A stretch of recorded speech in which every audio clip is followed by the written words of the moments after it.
Welcome back, everybody, to this week's episode of Ixchel and Quince. And this is us trying to figure out our true east.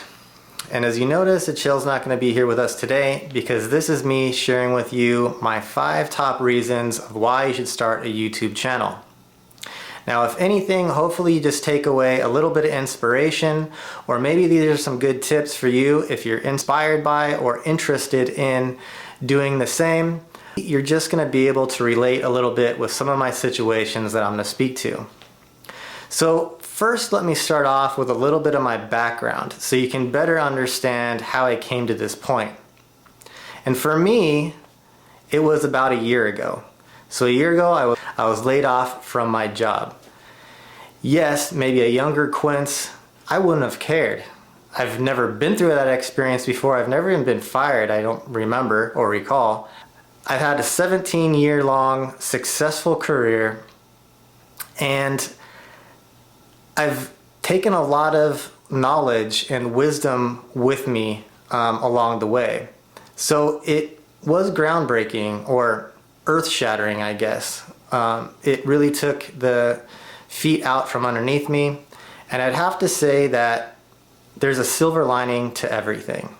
Like I said, a younger Quince wouldn't have cared. I would have probably just been, cool, let me figure out a new job, get on my way. But when you have a newborn, well, she's not a newborn, a toddler now. So I had Rhea, as you noticed in a few of my episodes, a year, 21 months ago. She's almost 2 years now. And it was the biggest blessing to me that I could have ever imagined. And with that is a lot of responsibility that I take very seriously.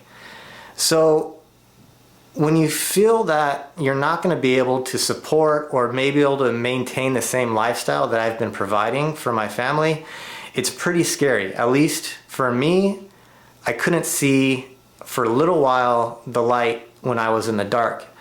But I have to tell you, every action creates a reaction. And we're all here to kind of react to something in some way. And for me, I'm reacting in multiple ways.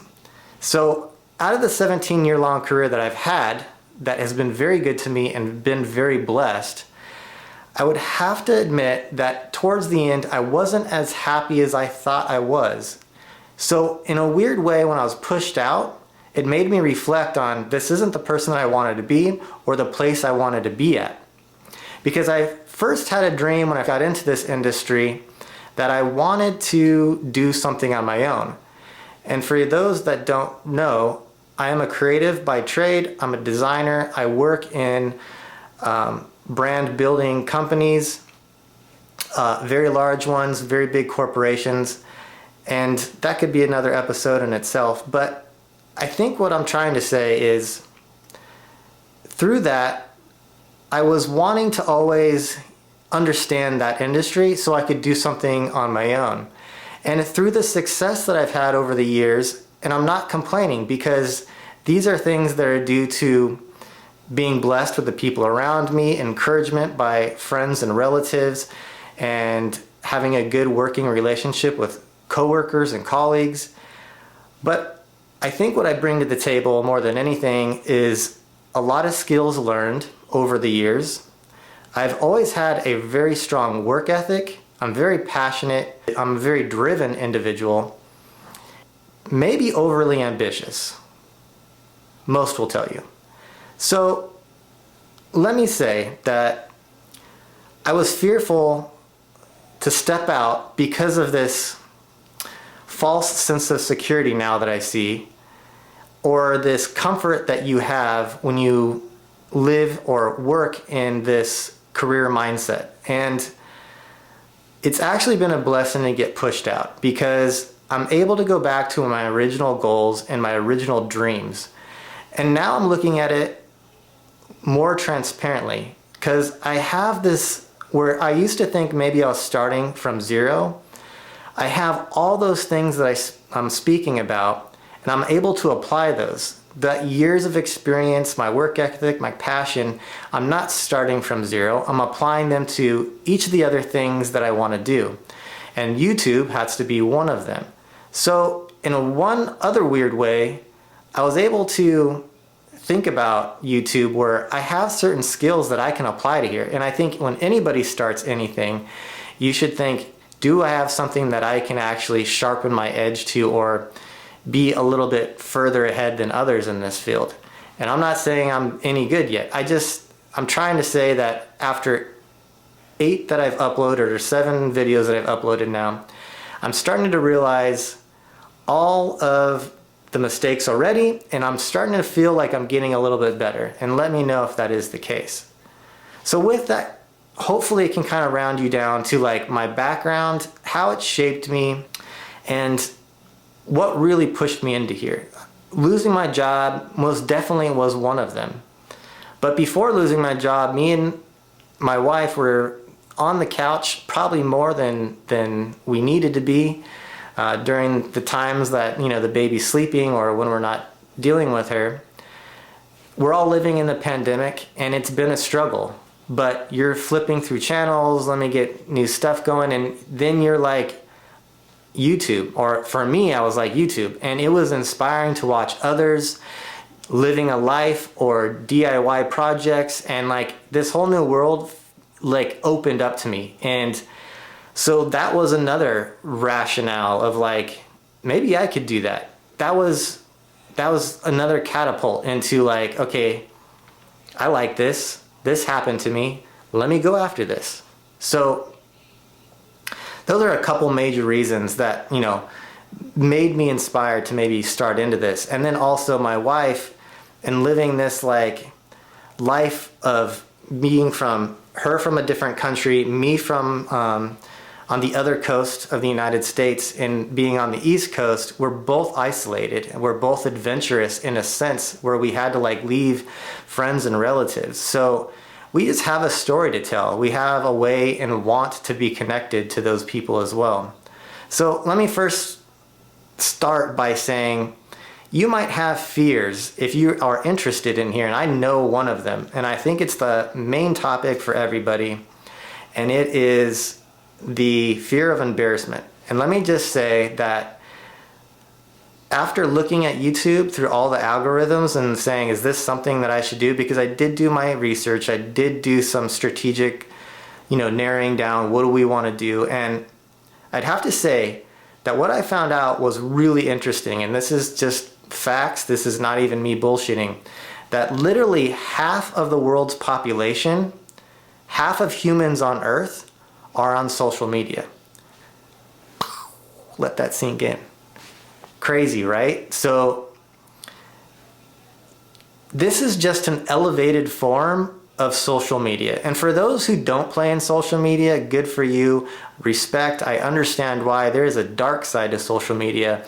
I do believe though we are trying to put a light into it and being a inspiration to others. And I think that if you are on this social media platform or any other, you should probably be doing good for mankind or helping out or inspiring in some way.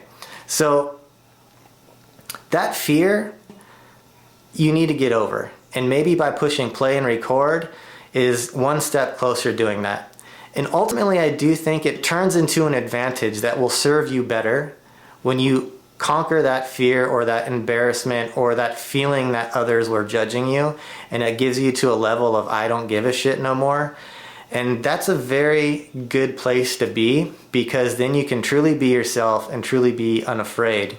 And I'm not saying that I'm good at this, but I'm also saying that what I'm learning from this, it can apply to my career path going forward. I already got a job again. It was basically 2 months after back in the industry I work in. Didn't stop me from still pursuing these other hobbies and these other avenues that I need to do to get after my eventual goal. And it's not materialistic, it's not money. Whether those things are nice and selfishly I like all that as well, it really is about, for me, and always has been, even as a young person, a younger Quince, was time. I want to do with the time that I have whatever the hell I want. And let me just start there. That brings me into my number 5 top reasons you should start a YouTube channel. As you already heard, I do know some statistics and what's going on. or half the world's population is on social media. If that's not motivation enough, the other one is the second most popular social media platform is YouTube, the second. And so even though it seems daunting that there are so many people out there trying to do it, this is a very real, maybe second career path or form of hobby or anything that you can get into that people would be interested in watching. Like I said, the biggest blessing to me in life was my daughter, Rhea. And she is my number one reason for starting a YouTube channel. I'm able to leave a visual history for maybe her to look back upon one day and say, oh, my parents did all these amazing things with us. Look how much they loved me. At least we're trying to show that. We're trying to get better so even it looks like something that anybody would want to watch, but let alone if you are connected to it, you're really going to want to watch. So that's pretty cool. If anything else I don't succeed at, if I can just land that number one and she watches a few of these when she's older, what's to say? Like, that's the reason enough. So that's my number one. And so that kind of brings me into my number two. It's how I talked so much about, my friends and relatives, and my wife and I are both isolated in the same way out here. So we don't get to spend our life moments with the people we love. And this is enabling us to share with all of them these moments. So it makes us stay connected, hopefully in some way. Number three brings me to skills learned. So I hope everybody could relate to this. Anybody can learn new skills. Anybody can learn new tricks of the trade. Anybody can learn editing and lighting and this whole thing about being in front of camera. I just think these things are really good for anybody to learn. You're using your mind, you're learning equipment, and these skills will serve you better. Which brings me into my number four. After you learn new skills, you have to apply those. And being creative is mentally healthy. Everybody's creative in some way, even if they don't see it, whether you're a construction worker, finishing a job, that sense of accomplishment, or trying to make a new meal, or you're an actual professional cook, you're creative. And you're able to apply skills to this outlet of creativity that I think is very rewarding. I'm also able to share this with my wife. We're bouncing ideas off each other on the couch, because after a few episodes you're just kind of lost and like, okay, what are we going to do now? It's actually, like I said earlier, pushing you out of your comfort zone. We have a few crazy ideas that we want to get after that she came up with. So I'm really excited to share all that stuff with you. It's also making our family do things I don't think we would have done before. So that creative outlet, man, that's number four. Number five, the last one, I'd have to say, I've looked at, and every top creator will tell you, it's all about the viewer and making really good content. Well, okay, it's not my number one, but I guess that's my number five, because in some way it kind of circles around. And that is, I want to inspire, not in a corny way. I really just think maybe somebody was sitting in a situation like I mentioned earlier, losing a job, being in a dark place. If anything else, maybe it's just entertaining. I think if you're just entertained by it and I put a smile on your face, at the end of the day, I succeeded on that number five. So those are the 5 top reasons that I would suggest you should start a YouTube channel. Those are the reasons that I started my YouTube channel, which are a little bit personal, but maybe it can relate. A few of those might change for you. I hope you tune into next week, because it's going to be more fun and adventure and traveling. And until then, we'll see you. Have a good night, or day, or weekend, whenever you watch this.